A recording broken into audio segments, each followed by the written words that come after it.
Would you like to know what a resistance soldering iron can do?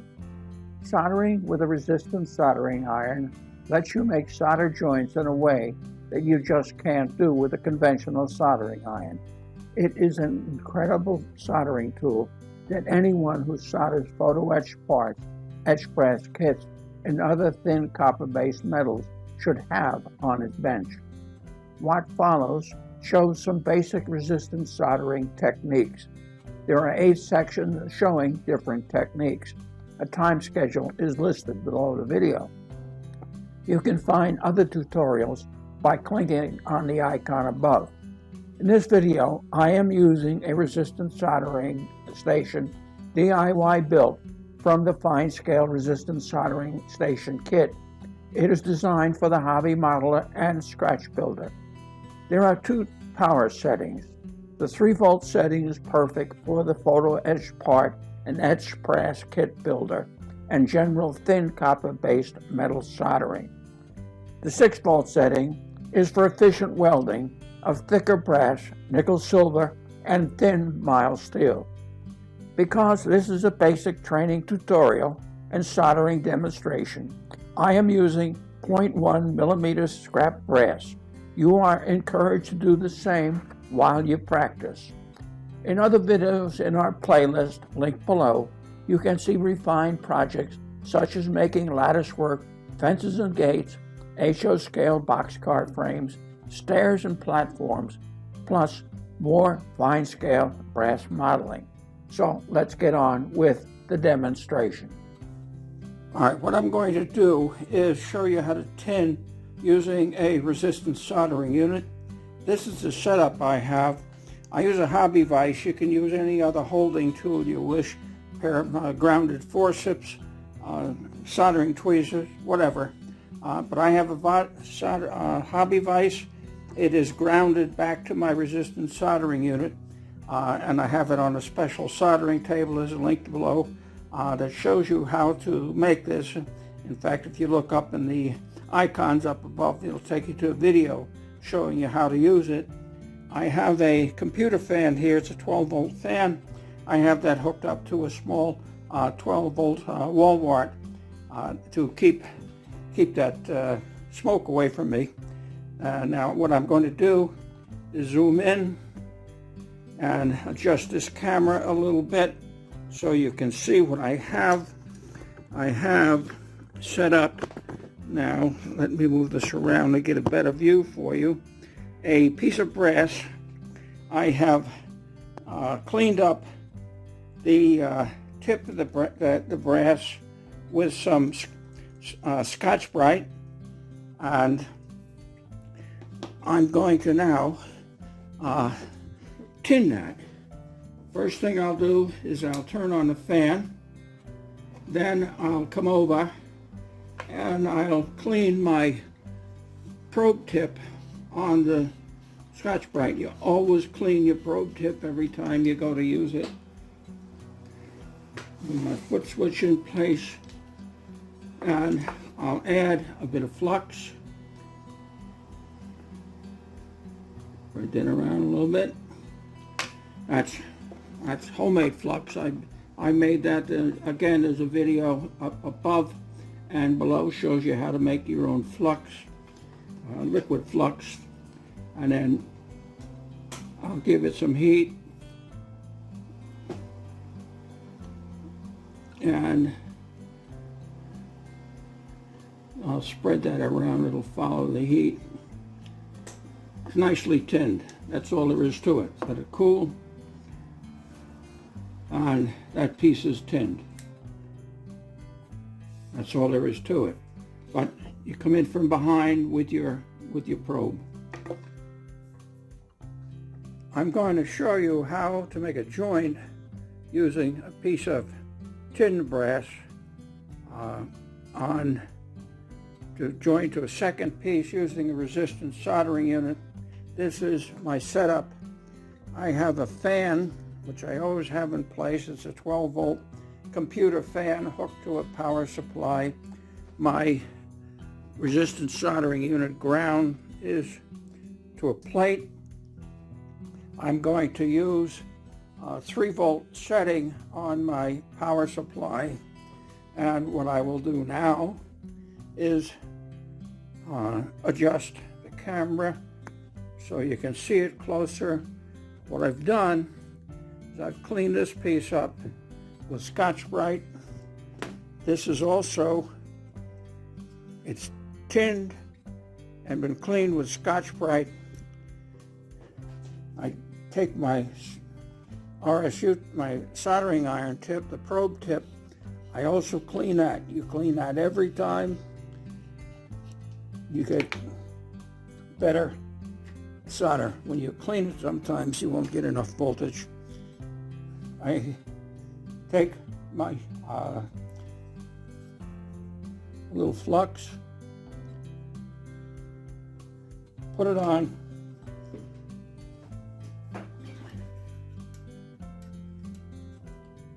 put my brass in place. I'll hold it down with a small magnet. It's in place now. All I have to do is the process with resistance soldering is you put your probe on, you apply power, you'll feel the solder settle. Excuse me. Take your foot off the foot switch, hold the probe in place till it cools, and then remove the probe. Now I'm on 3 volts. You see the heat?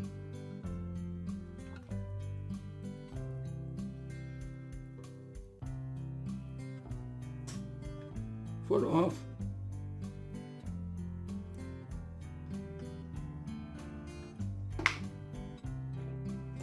The joint's made. It's that simple. Nice and clean. No excess solder. Now I'm going to break for a second and I'll come back. I'll use the same piece and I'll show you how it's done with soldering paste. In this sequence, I'm going to use the same pieces of brass that I used for demo with a tinned piece, but I'm going to use soldering paste. In this case, I've cleaned the brass again. I just put a small dot of soldering paste on there. Don't need much. I have another piece of brass that I've cleaned. I'll just put that on there. Hold it in place with a magnet. Once again, I will clean my probe with Scotch-Brite. Turn on my fan, that protects the lungs. Hold my probe. Remember the procedure is probe in place, apply power, make the joint, turn the power off, hold the probe in place until it cools, and then remove the probe. I forgot. First thing is to clean the probe with Scotch-Brite or something else. Okay, we're going to apply power. I can feel it humming. Notice you don't see any heat. There's plenty of heat there right now making that joint. I put the switches off. I'm holding this in place to let it cool, and the joint is made. You can see that. I push on it and it didn't affect this joint, didn't affect that joint. Nice, very easy. I prefer to use soldering paste for a simple reason. When I use tin joints, there's an extra step. I have to do some tinning. The solder paste, I can apply very, very small amounts to very small pieces and make the joint. There's no excess solder on the sides, and it's easy to use. It's faster, it's easier. The soldering paste I use is I use Koki. It's got the flux in there ready, so you don't have to flux the joint. It's paste, put it on, and make the joint. That's simple. This sequence shows you how this resistance soldering iron works on the 6-volt setting. I have a piece that I already soldered, testing the unit on the first startup. You notice the black dot, that's from using 6 volts. I'll show you what happens with 6 volts. You're going to see a red glow here. I'm using 0.1 millimeter brass, and see that? That's too hot. You don't want that. See how it scars it? You use this 6-volt setting on thicker materials, like on mild steel or 0.5 millimeter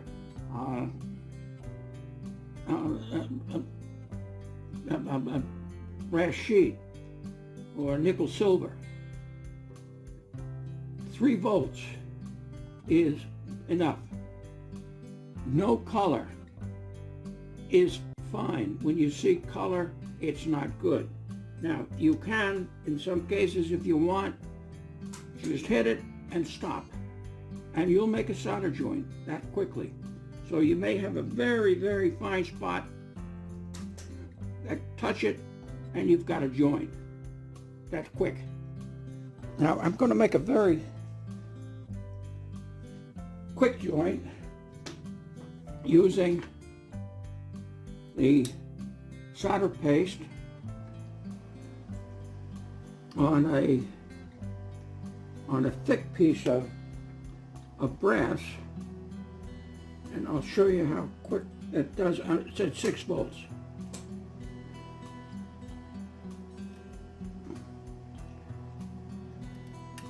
Notice that joint's made. So it does have its use. You notice that brass is not scarred because it's thicker than the real thin brass. So 6 volts has its use, like I say, when you want to work on thicker pieces of metal. There are times that you will want to add some solder to a fold to strengthen it. This is a matter of adding some flux in that fold, putting a piece of solder in the fold, taking your resistance soldering unit, and as always, cleaning the tip with Scotch-Brite or equivalent. Hold your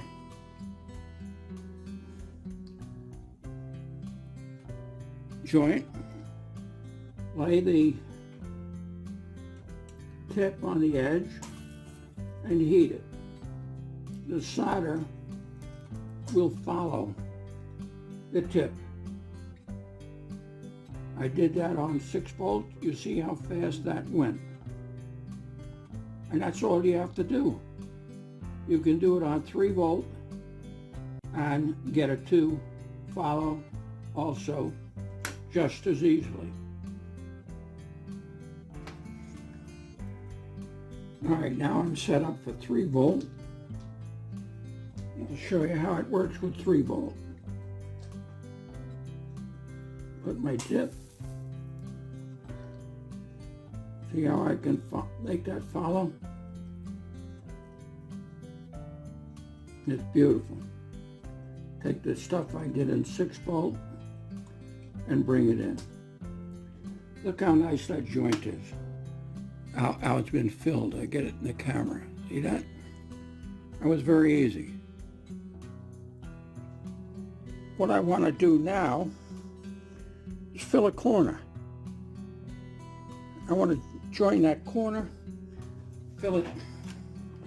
First thing I do is I clean my probe so I get good connection. I take some flux. I'll flux the corner. I'll put a small piece of solder in that corner.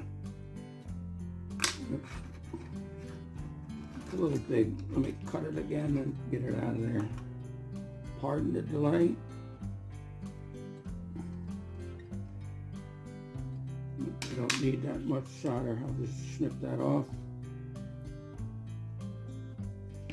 And put it in place. Got the solder in place. Now make sure you can see it. Come over here. I have a 3-volt setting on my resistance soldering unit. I will place the probe under the solder, step on the thing, and look at that. Look at that joint. How nice that's made. Nice and clean on the outside. Very fast, very simple. Now I'm just using scrap glass here for a demo. You play with yours, test and learn. But that is a very simple way to use your resistance soldering unit. I can go ahead if I want, and do the rest of it, but I just wanted to show you the corner. I'm going to solder a band onto a scratch-built locomotive boiler. I'll go ahead and set up here. Well, let me just show you what I have. I've got the boiler inside my special soldering table. Got a fan, 12-volt fan that I turn on, keep rid of the fumes. I have my probe set on 3 amps. The soldering table is grounded, so this is grounded. I only have to be concerned about this. Let me zoom in. I'll stop a second while I get everything set. I have the band in place. I put a small dot of soldering paste on the band. I clean my probe tip, which is normal. I turn my fan on. I come over here. Procedure is put your probe in place, hold it in place, make the joint real quick. The joint should be made. There it is, it's in place. It's not quite straight. Let me adjust it.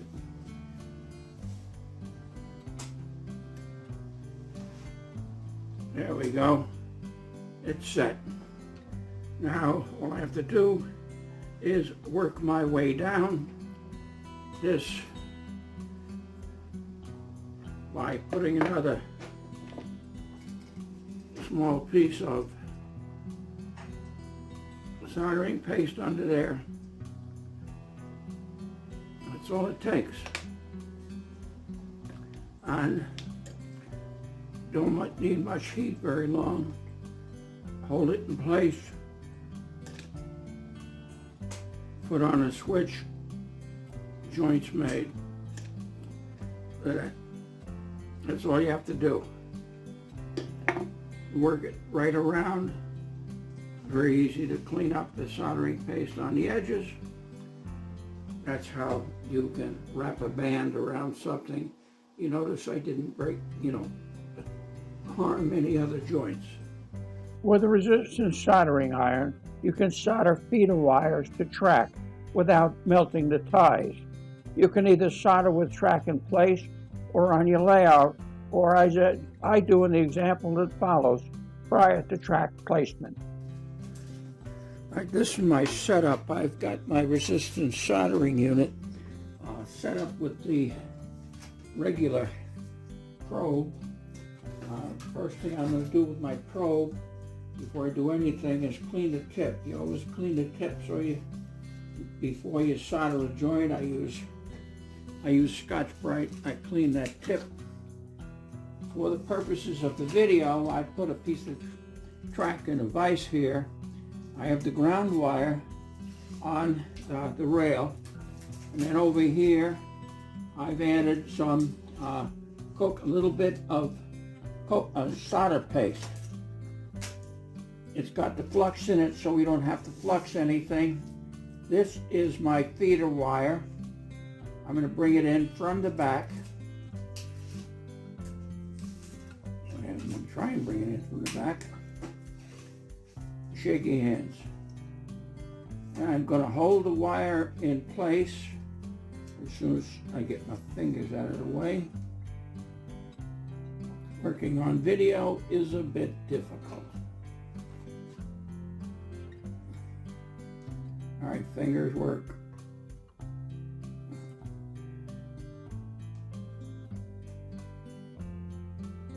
All right, I've got it in place. I'm holding a probe on it.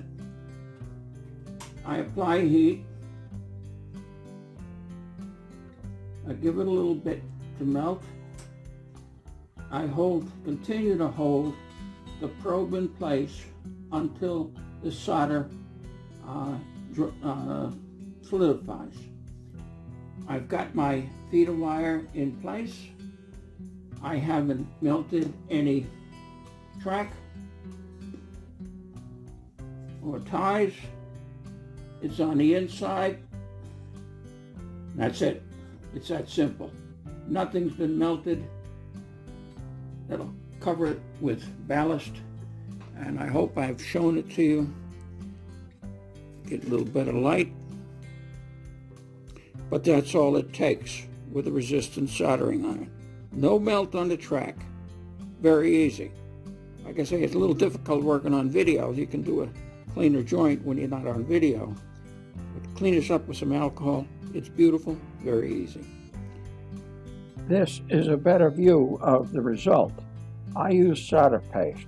You can also tin your track and feeder.